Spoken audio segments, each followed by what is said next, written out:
Eala had just watched the hottest winning streak of her career disappear. 7 straight victories were gone. Belinda Bencic had beaten her 6-4, 6-0 inches only 73 minutes. So what did Eala want to do next? Practice harder? Study the match all night? Rush back onto a court and fix everything immediately? No. She wanted a haircut. She wanted to get her nails done. She wanted to see some friends. And she wanted 1 or 2 days where tennis was not the center of everything. That sounds almost too ordinary, and that is exactly why it matters. Because only days earlier, nothing about the life of Eala had been ordinary. She had just completed the biggest run of her professional career. She had won Washington. She had lifted the first WTA Tour singles trophy ever won by a player from the Philippines. She had climbed into the top 20. Then Toronto arrived almost immediately. More matches, more attention, more Filipino flags, more expectations, and Eala kept winning. Until Bencic stopped everything. For Filipino fans, the score hurt. 6-4, 6-0 does not look like the ending anyone wanted after such an incredible stretch. But something interesting happened after the loss. Eala did not sound devastated. She did not sound desperate. She did not talk like Washington had suddenly become meaningless because one match went badly. Instead, she talked about normal life. Hair, nails, friends, a little time away from tennis. And that reaction may tell us more about where her career is going than another victory would have. Because this story is not really about a haircut. It is about what happens when a young player goes from chasing a breakthrough to learning how to live after one.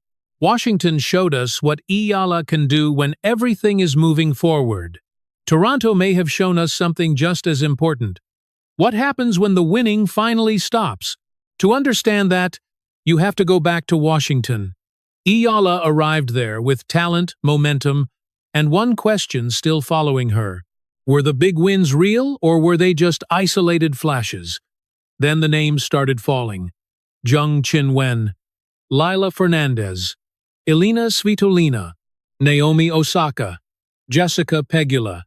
Different opponents, different styles, different problems.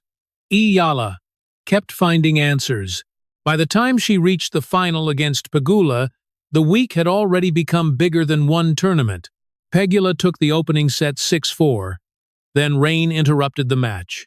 For a young player chasing the first WTA title of her career, that kind of delay can become dangerous. You sit, you think, you replay points.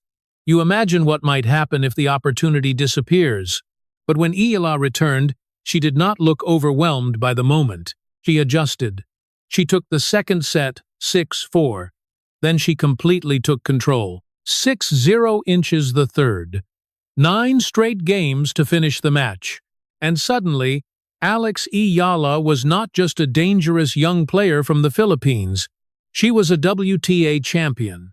The first player from the Philippines to win a WTA Tour singles title. The ranking changed too. Eala climbed from number 28 to number 20 inches the world. For the first time, a woman from the Philippines had reached the WTA top 20. Think about how quickly that changes the way people look at you.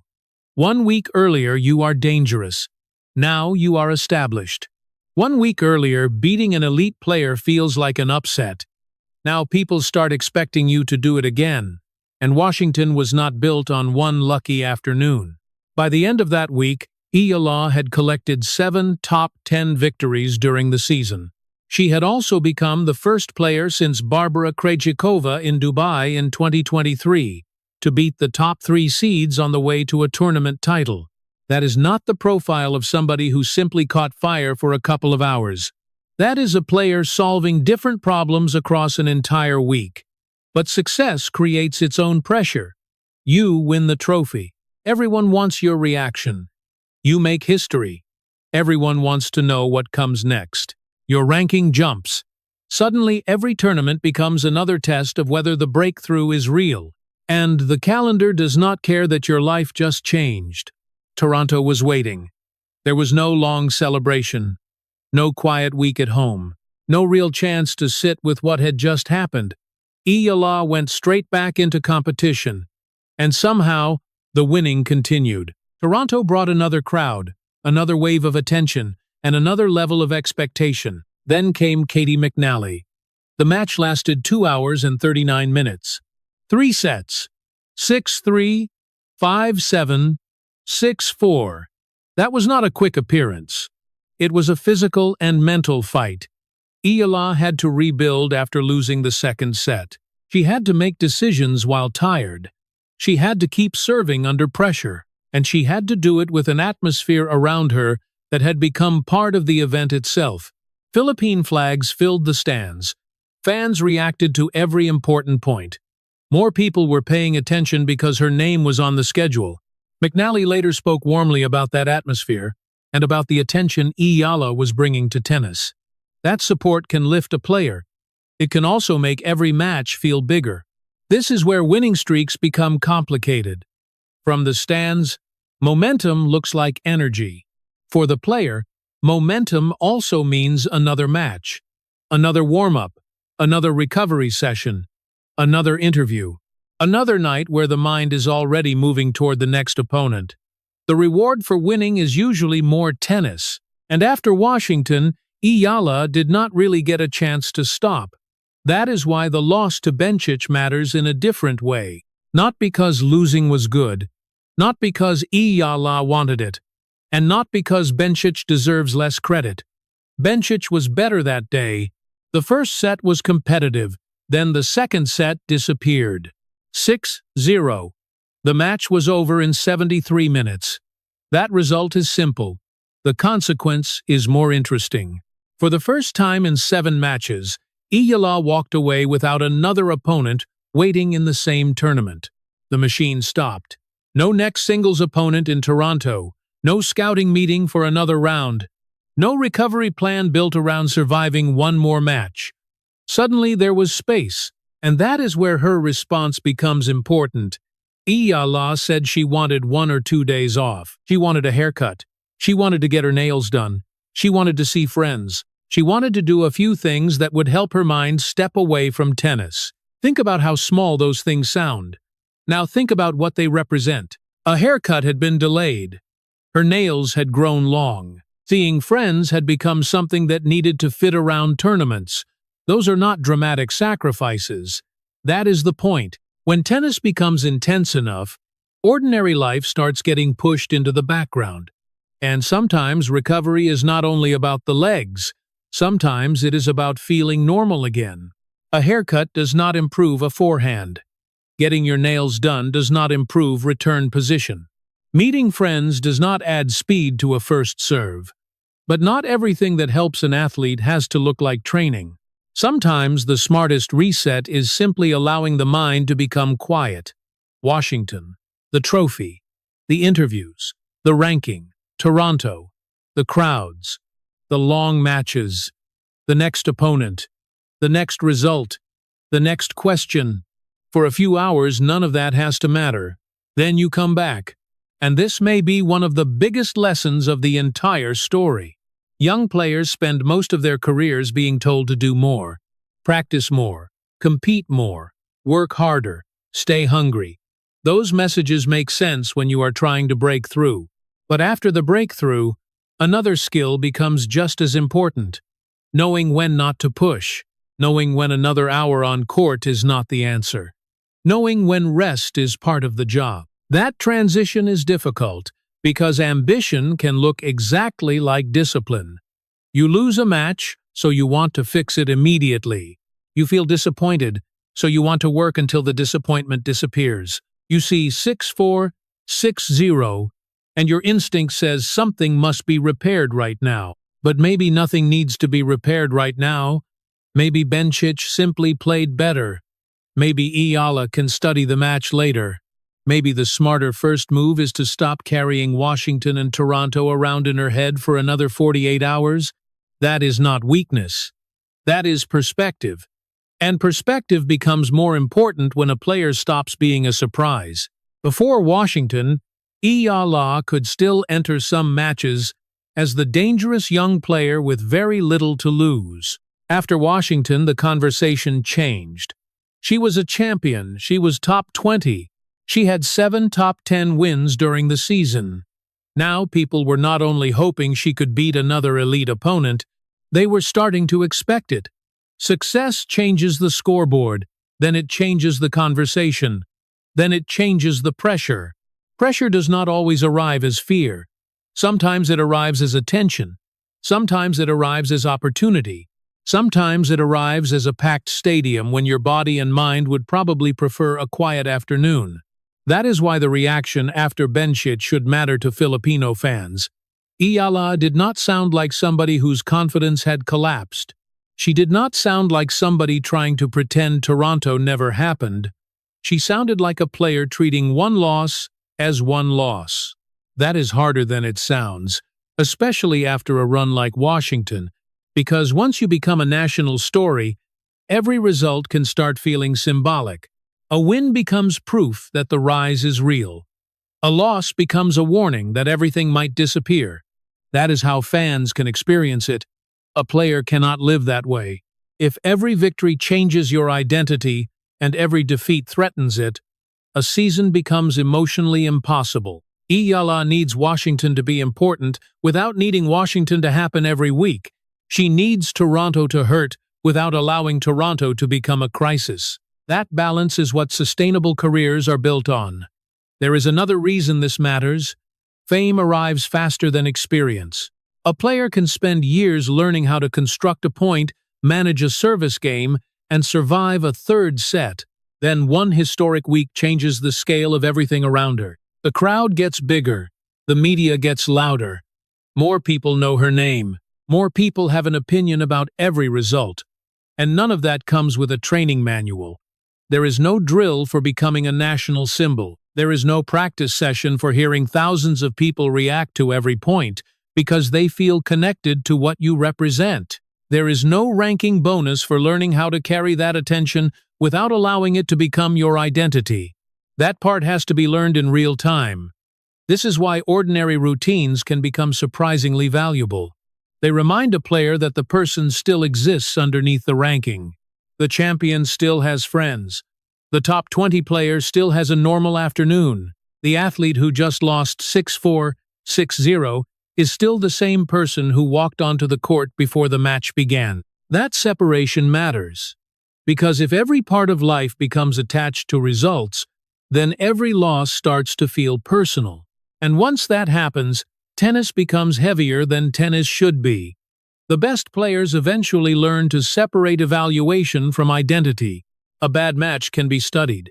A weak return can be improved. A tactical mistake can be corrected. But none of those things have to become a verdict on who the player is.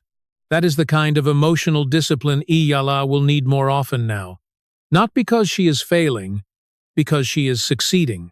The higher she climbs, the more often she will face players who can expose something. The more often she will lose matches that matter. The more often fans will search for a reason.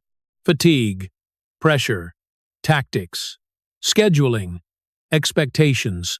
Sometimes those reasons will matter.